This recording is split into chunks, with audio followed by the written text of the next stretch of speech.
வணக்கம் நண்பர்களே.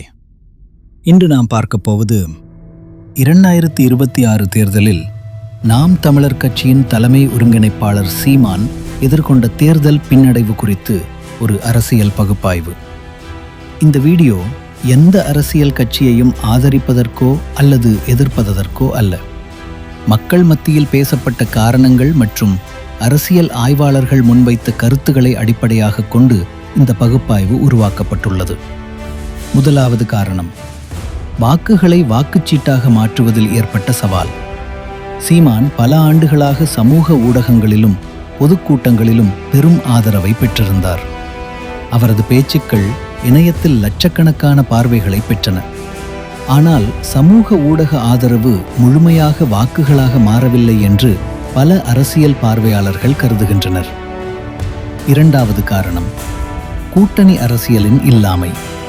தமிழ்நாட்டு அரசியலில் கூட்டணிகள் மிக முக்கியமான பங்கு வகிக்கின்றன.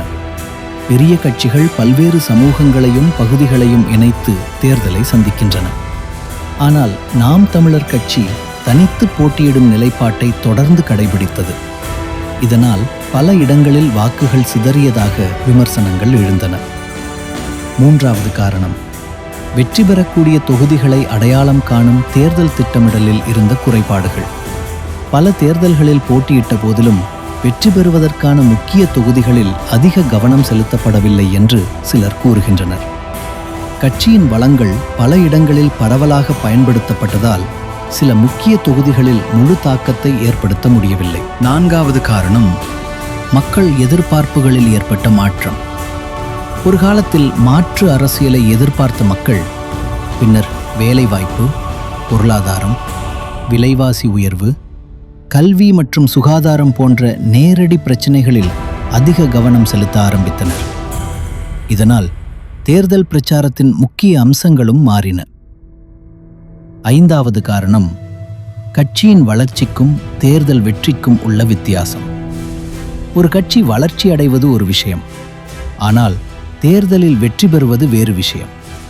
பல ஆண்டுகளாக நாம் தமிழர் கட்சியின் வாக்கு சதவீதம் உயர்ந்தாலும் அது வெற்றி பெறும் அளவிற்கு தொகுதி வாரியாக குவியவில்லை என்று அரசியல் நிபுணர்கள் கூறுகின்றனர். ஆறாவது காரணம், அனுபவம் வாய்ந்த எதிரணிகள். தமிழ்நாட்டின் முக்கிய அரசியல் கட்சிகளான திமுக மற்றும் அதிமுக போன்ற கட்சிகள் பல தசாப்தங்களாக வலுவான அடித்தளத்தை உருவாக்கியுள்ளன. அவர்களின் அமைப்பு, தேர்தல் இயந்திரம் மற்றும் உள்ளூர் நிர்வாக வலையமைப்பு ஆகியவை இன்னும் வலுவாக இருப்பதாக கருதப்படுகிறது. ஏழாவது காரணம், புதிய வாக்காளர்களை முழுமையாக ஈர்க்க முடியாத நிலை. இளைஞர்கள் மத்தியில் சீமான் குறிப்பிடத்தக்க ஆதரவை பெற்றிருந்தாலும் அனைத்து வயது பிரிவினரிடமும் அதே அளவிலான ஆதரவை உருவாக்குவது சவாலாக இருந்தது.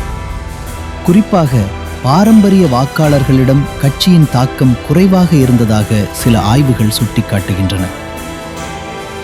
எட்டாவது காரணம், தேர்தல் நேரத்தில் உருவான அரசியல் சூழ்நிலை.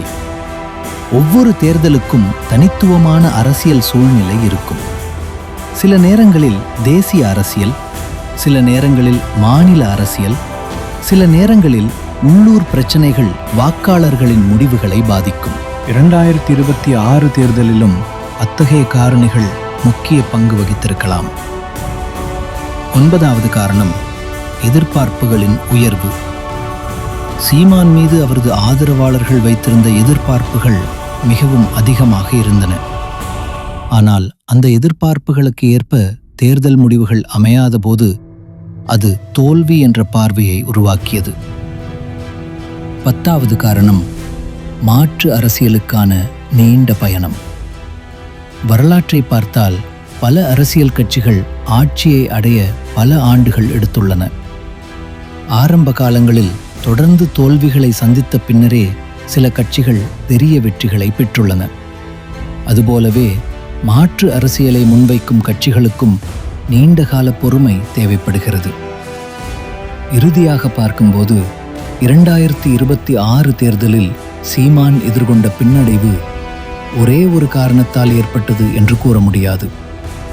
கூட்டணி இல்லாமை, வாக்குகளை ஒருங்கிணைக்கும் சவால்கள், தேர்தல் கணக்கீடுகள் மக்கள் எதிர்பார்ப்புகள் மற்றும் அரசியல் சூழ்நிலைகள் ஆகிய பல காரணிகள் இணைந்து இந்த முடிவை உருவாக்கியிருக்கலாம்.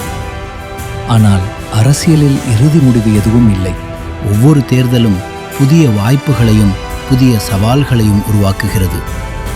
ஒரு தேர்தலில் ஏற்பட்ட பின்னடைவு அடுத்த கட்ட வளர்ச்சிக்கான பாடமாகவும் அமையலாம்.